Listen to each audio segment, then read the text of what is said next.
पृथ्वी पर उन्होंने वानर देह धारण की। उनमें अपार बल और प्रताप था। सभी शूरवीर थे। पर्वत वृक्ष और नख ही उनके शस्त्र थे। वे धीर बुद्धि वाले वानर रूप देवता भगवान के आने की राह देखने लगे। वे पर्वतों और जंगलों में जहाँ तहाँ अपनी अपनी सुंदर सेना सजाकर भरपूर छा गए। यह सब सुंदर चरित्र मैंने कहा। अब वह चरित्र सुनो जिसे बीच में ही छोड़ दिया था। अवधपुरी में रघुकुल शिरोमणि दशरथ नाम के राजा हुए, जिनका नाम वेदों में विख्यात है। वे धर्म धुरंधर, गुणों के भंडार और महाज्ञानी थे। उनके हृदय में शरंग धनुष धारण करने वाले भगवान की भक्ति थी और उनकी बुद्धि भी उन्हीं में लगी रहती थी। उनकी कौशल्या आदि प्रिय रानियां सभी पवित्र आचरण करने वाली थी। वे विनीत और पति के अनुकूल थी और श्रीहरि के चरण कमलों में उनका दृढ़ प्रेम था। एक बार राजा के मन में बड़ी ग्लानि हुई कि मेरे पुत्र नहीं है। राजा तुरंत ही गुरु के घर गए और चरणों में प्रणाम कर बहुत विनय की। राजा ने अपना सारा दुख सुख गुरु को सुनाया। गुरु वशिष्ठ जी ने उन्हें बहुत प्रकार से समझाया और कहा, धीरज धरो, तुम्हारे 4 पुत्र होंगे जो तीनों लोकों में प्रसिद्ध और भक्तों के भय को हरने वाले होंगे। वशिष्ठ जी ने श्रृंगी ऋषि को बुलवाया और उनसे शुभ पुत्र कामेष्ठी यज्ञ कराया। मुनि के भक्ति सहित आहुतियां देने पर अग्निदेव हाथ में चरु अर्थात हविष्यानन खीर लिए प्रकट हुए और दशरथ से बोले, वशिष्ठ ने हृदय में जो कुछ विचारा था तुम्हारा वह सब काम सिद्ध हो गया। हे राजन, अब तुम जाकर इस हविष्यानन पायस को जिसको जैसा उचित हो वैसा भाग बनाकर बांट दो। तदंतर अग्निदेव सारी सभा को समझाकर अंतर्ध्यान हो गए। राजा परमानंद में मग्न हो गए। उनके हृदय में हर्ष समाता न था। उसी समय राजा ने अपनी प्यारी पत्नियों को बुलाया। कौशल्या आदि सब रानियां वहां चली आई। राजा ने पायस का आधा भाग कौशल्या को दिया और शेष आधे के 2 भाग किए। वह उनमें से एक भाग राजा ने कैकेयी को दिया। शेष जो बच रहा उसके फिर 2 भाग हुए और राजा ने उनको कौशल्या और कैकेयी के हाथ पर रखकर अर्थात उनकी अनुमति लेकर और इस प्रकार उनका मन प्रसन्न करके सुमित्रा को दिया। इस प्रकार सब स्त्रियां गर्भवती हुईं। वे हृदय में बहुत हर्षित हुई। उन्हें बड़ा सुख मिला। जिस दिन से श्रीहरि गर्भ में आए उस सब लोगों में सुख और संपत्ति छा गई। शोभाशील और तेज की खान बनी हुई सब रानियां महल में सुशोभित हुई। इस प्रकार कुछ समय सुखपूर्वक बीता और वह अवसर आ गया जिसमें प्रभु को प्रकट होना था। योग, लग्न, ग्रह, वार और तिथि सभी अनुकूल हो गए। जड़ और चेतन सब हर्ष से भर गए, क्योंकि श्री राम का जन्म सुख का मूल है। पवित्र चैत्र का महीना था। नवमी तिथि थी। शुक्ल पक्ष और भगवान का प्रिय अभिजीत मुहूर्त था। दोपहर का समय था। न बहुत सर्दी थी न धूप थी। वह पवित्र समय सब लोगों को शांति देने वाला था। शीतल मंद और सुगंधित पवन बह रहा था। देवता हर्षित थे और संतों के मन में बड़ा चाव था। वन फूले हुए थे। पर्वतों के समूह मड़ियों में जगमगा रहे थे और सारी नदियां अमृत की धारा बहा रही थी। जब ब्रह्मा जी ने वह भगवान के प्रकट होने का अवसर जाना तब उनके समेत सारे देवता विमान सजा सजा कर चले। निर्मल आकाश देवताओं के समूहों से भर गया। गंधर्वों के दल गुणों का गान करने लगे और सुंदर अंजुलियों से सजा सजा कर पुष्प बरसाने लगे। आकाश में घमाघम नगाड़े बजने लगे। नाग, मुनि और देवता स्तुति करने लगे और बहुत प्रकार से अपनी अपनी सेवा अर्थात उपहार भेंट करने लगे। देवताओं के समूह प्रार्थना करके अपने अपने लोक में जा पहुँचे। समस्त लोगों को शांति देने वाले जगत के आधार प्रभु प्रकट हुए। दीनों पर दया करने वाले कौशल्या जी के हितकारी कृपालु प्रभु प्रकट हुए। मुनियों के मन को हरने वाले उनके अद्भुत रूप का विचार करके माता हर्ष से भर गई। नेत्रों को आनंद देने वाला मेघ के समान श्याम शरीर था। चारों भुजाओं में अपने खास आयुध धारण किए हुए थे।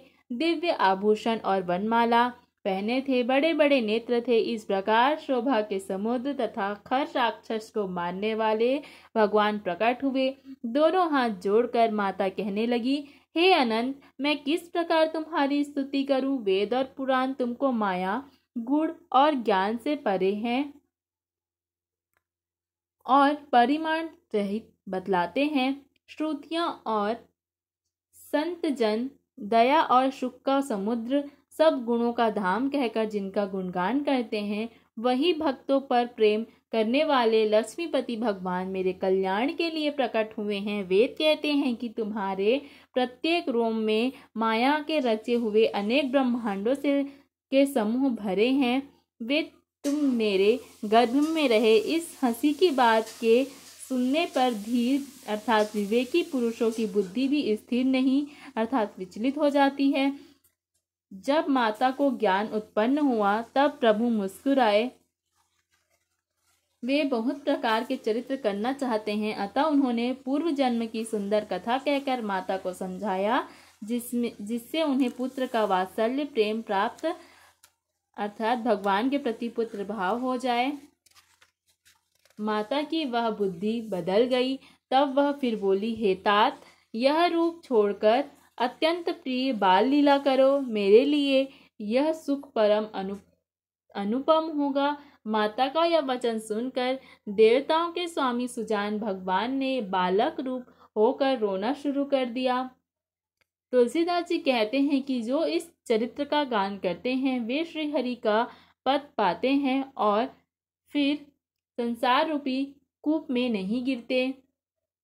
ब्राह्मण, गाय देवता और संतों के लिए भगवान ने मनुष्य का अवतार लिया। वे अज्ञानमयी मलिना माया और उसके गुण सत्य रज तम और बाहरी तथा भीतरी इंद्रियों से परे हैं। उनका शरीर अपनी इच्छा से ही बना है, किसी कर्म बंधन से परवश होकर त्रिगुणात्मक भौतिक पदार्थों के द्वारा नहीं। बच्चे के रोने की बहुत ही प्यारी ध्वनि सुनकर सब रानियां उतावली होकर दौड़ी और चली आईं। दासियां हर्षित होकर जहां तहां दौड़ी। सारे पुरवासी आनंद में मग्न हो गए। राजा दशरथ जी पुत्र का जन्म कानों से सुनकर मानो ब्रह्मानंद में समा गए।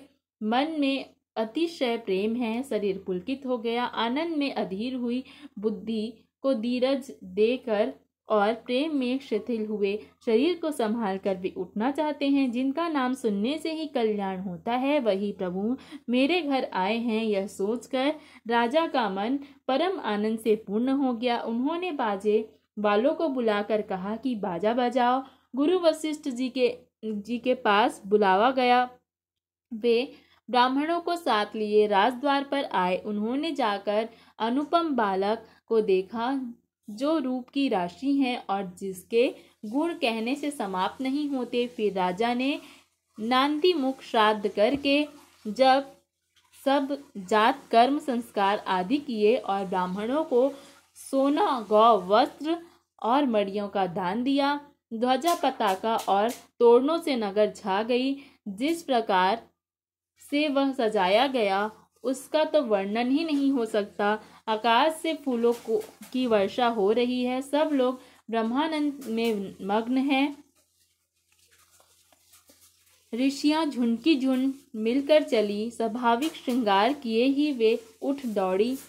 सोने का कलश लेकर और थालों में मंगल द्रव्य भरकर गाती हुई राजद्वार में प्रवेश करती हैं। वे आरती करके निछावर करती हैं और बार बार बच्चे के चरणों पर गिरती हैं। मागध, श्रुत, वंदीजन और गवैये रघुकुल के स्वामी के पवित्र गुणों का गान करते हैं। राजा ने सब किसी को भरपूर दान दिया। जिसने पाया उसने भी नहीं रखा, लुटा दिया। नगर की सभी गलियों के बीच बीच में कस्तूरी, चंदन और केसर की कीच मच गई। घर घर मंगल में बधावा बजने लगा, क्योंकि शोभा के मूल भगवान प्रकट हुए हैं। नगर के स्त्री पुरुष के झुंड जहां तहां आनंद मग्न हो रहे हैं। कैकेयी और सुमित्रा इन दोनों ने भी सुंदर पुत्रों को जन्म दिया। उस सुख संपत्ति समय और समाज का वर्णन सरस्वती और सर्पों के राजा शेष जी भी नहीं कर सकते। अवधपुरी इस प्रकार सुशोभित हो रही है मानो रात्रि प्रभु से मिलने आई हो और सूर्य को देखकर जैसे मन में सकुचा गई हो, फिर भी मन में विचार कर वह मानो संध्या बनकर रह गई हो। अगर कि धूप का बहुत सा धुआं मानो संध्या का अंधकार है और जो अबीर उड़ रहा है वह उसकी ललाई है। महलों में जो मणियों के समूह है वे मानो तारागण हैं। राजमहल का जो कलश है वही मानो श्रेष्ठ चंद्रमा है। राजभवन में जो अति कोमल वाणी से वेद ध्वनि हो रही है वही मानो समय से सनी हुई पक्षियों की चहचहाहट है। यह कौतुक देखकर सूर्य भी अपनी चाल भूल गए। 1 महीना उन्होंने जाता हुआ न जाना, अर्थात उन्हें 1 महीना वहीं बीत गया। महीने भर का दिन हो गया। इस रहस्य को कोई नहीं जानता। सूर्य अपने रथ सहित वहीं रुक गए। फिर रात किस तरह होती यह रहस्य किसी ने नहीं जाना। सूर्यदेव भगवान श्री राम जी का गुणगान करते हुए चले। यह महोत्सव देखकर देवता, मुनि और नाग अपने भाग्य की सराहना करते हुए अपने अपने घर चले। हे पार्वती, तुम्हारी बुद्धि श्री राम जी के चरणों में बहुत दृढ़ है, इसलिए मैं और भी अपनी एक चोरी की बात कहता हूँ, सुनो। काकभुसुंडी और मैं दोनों वहां साथ साथ में थे, परंतु मनुष्य रूप में होने के कारण हमें कोई नहीं जान सका। परम आनंद और प्रेम के सुख में फूले हुए हम दोनों मगन मन से मस्त हुए गलियों में तन मन की सुधि भूले हुए फिरते थे, परंतु यह शुभ चरित्र वही जान सकता है जिस पर श्री राम जी की कृपा हो। उस अवसर पर जो जिस प्रकार आया और जिसके मन को जो अच्छा लगा राजा ने उसे वही दिया। हाथी, रथ, घोड़े, सोना, गौवें, हीरे और भांति भांति के वस्त्र राजा ने दिए। राजा ने सबके मन को संतुष्ट किया। इसी से सब लोग जहां तहां आशीर्वाद दे रहे थे कि तुलसीदास के स्वामी सब पुत्र, चारों राजकुमार चिरंजीवी दीर्घायु हों। इस प्रकार कुछ दिन बीत गए। दिन और रात जाते हुए जान नहीं पड़ते। तब नामकरण संस्कार का समय जानकर राजा ने ज्ञानी मुनि श्री वशिष्ठ जी को बुला लिया। मुनि की पूजा करके राजा ने कहा, हे मुनि, अपने मन में जो विचार रखे हो वे नाम रखिए। मुनि ने कहा, हे राजन, इनके अनेक अनुपम नाम हैं, फिर भी मैं अपनी बुद्धि के अनुसार कहूँगा। ये तो आनंद के समुद्र और सुख की राशि हैं, जिसके आनंद सिंधु एक कर्ण से तीनों लोग सुखी रहते हैं। उनका आपके सबसे बड़े पुत्र का नाम राम है, जो सुख का भवन और संपूर्ण लोकों को शांति देने वाला है, जो संसार का भरण पोषण करता है। उनका अर्थात आपके दूसरे पुत्र का नाम भरत होगा, जिनके स्मरण मात्र से शत्रु का नाश होता है। उनका वेदों में प्रसिद्ध शत्रुघ्न नाम है, जो शुभ लक्षणों के धाम श्री राम जी के प्यारे और सारे जगत के आधार हैं। गुरु वशिष्ठ जी ने उनका नाम लक्ष्मण ऐसा श्रेष्ठ नाम रखा। गुरु जी ने हृदय में विचार कर ये नाम रखे और कहा, हे राजन, तुम्हारे चारों पुत्र वेद के तत्व साक्षात परात्पर भगवान हैं, जो मुनियों के धन, भक्तों के सर्वस्व और शिव जी के प्राण हैं। उन्होंने इस समय तुम लोगों के प्रेमवश बाल लीला के रस में सुख माना है। बचपन से ही श्री रामचंद्र जी को अपना परम हितैषी स्वामी जानकर लक्ष्मण जी ने उनके चरणों में प्रीति जोड़ ली। भरत और शत्रुघ्न दोनों भाइयों में स्वामी और सेवक की जिस प्रीति की प्रशंसा है वैसी प्रीति हो गई। श्याम और गौर शरीर वाली दोनों सुंदर जोड़ियां की शोभा को देखकर माताएं तृण तोड़ती, जिसमें दीठ न लग जाए। यो तो चारों ही पुत्र शील, रूप और गुण के धाम हैं, तो भी सुख के समुद्र श्री रामचंद्र जी सबसे अधिक हैं। उनके हृदय में टीपा रूपी चंद्रमा प्रकाशित है। उनकी मन को हरने वाली हंसी उस कृपा रूपी चंद्रमा की किरणों को सूचित करती हैं। कभी गोद में लेकर और कभी उत्तम पालने में लिटाकर माता प्यारे ललना कहकर दुलार करती हैं। जो सर्वव्यापक, निरंजन, माया रहित, निर्गुण, विनोद रहित और अजन्मा ब्रह्म है, वही प्रेम और भक्ति के वश कौशल्या जी की गोद में खेल रहे हैं। उनके नील कमल और गंभीर जल से भरे हुए मेघ के समान श्याम शरीर में करोड़ों कामदेवों की शोभा है। लाल लाल चरण कमलों के नखों की शुभ्र ज्योति ऐसी मालूम होती है जैसे लाल कमल के पत्तों पर मोती स्थिर हो गई हो। चरण तलों में वज्र ध्वजा और अंकुश के चिन्ह शोभित हैं। नुपुर पैजनी की ध्वनि सुनकर मुनियों का भी मन मोहित हो जाता है। कमर में करधनी और पेट पर 3 रेखाएं हैं। नाभि की गंभीरता को तो वही जानते हैं जिन्होंने उसे देखा है। बहुत से आभूषण से सुशोभित विशाल भुजाएं हैं। हृदय पर वाक के नख की बहुत ही निराली छटा है। छाती पर रत्नों से युक्त मणियों के हार की शोभा और ब्राह्मण भृगु के चरण चिन्ह को देखते ही मन लुभा जाता है। कंठ शंख के समान उतार चढ़ाव वाला 3 रेखाओं से सुशोभित है और ठोड़ी बहुत ही सुंदर है। मुख पर असंख्य कामदेवों की छटा छा रही है। 2 सुंदर दतुलियां हैं। लाल लाल होंठ है। नासिका और तिलक का तो वर्णन ही कौन कर सकता है। सुंदर कान और बहुत ही सुंदर गाल है। मधुर तोतले शब्द बहुत ही प्यारे लगते हैं। जन्म के समय से रखे हुए चिकने और घुंघराले बाल हैं जिनको माता ने बहुत प्रकार से बनाकर संवार दिया। शरीर पर पीली झंगली पहनाई है। उनका घुटनों और हाथों के बल चलना मुझे बहुत ही प्यारा लगता है। उनके रूप का वर्णन वेद और शेष जी भी नहीं कर सकते। उसे वही जानता है जिसने कभी स्वप्न में भी देखा हो। जो सुख के पुंज मोह से भरे तथा ज्ञानवाणी और इंद्रियों के अतीत हैं, वे भगवान दशरथ कौशल्या के अत्यंत प्रेम के वश में होकर पवित्र बाल लीला करते हैं। इस प्रकार संपूर्ण जगत के माता पिता श्री राम जी अवधपुर में निवासियों को सुख देते हैं, जिन्होंने श्री रामचंद्र जी के चरणों में प्रीति जोड़ी है। हे भवानी, उनकी यह प्रत्यक्ष गति है कि भगवान उनके प्रेमवश बाल लीला करके उन्हें आनंद दे रहे हैं। श्री रघुनाथ जी से विमुख रहकर मनुष्य चाहे करोड़ों उपाय करे, परंतु उसका संसार बंधन कौन छुड़ा सकता है। जिसने सभी चराचर जीवों को अपने वश में कर रखा है, वह माया भी प्रभु से भय खाती है। भगवान उस माया को भौं के इशारे पर नचाते हैं। ऐसे प्रभु को छोड़ कर कहो और किसका भजन किया जाए।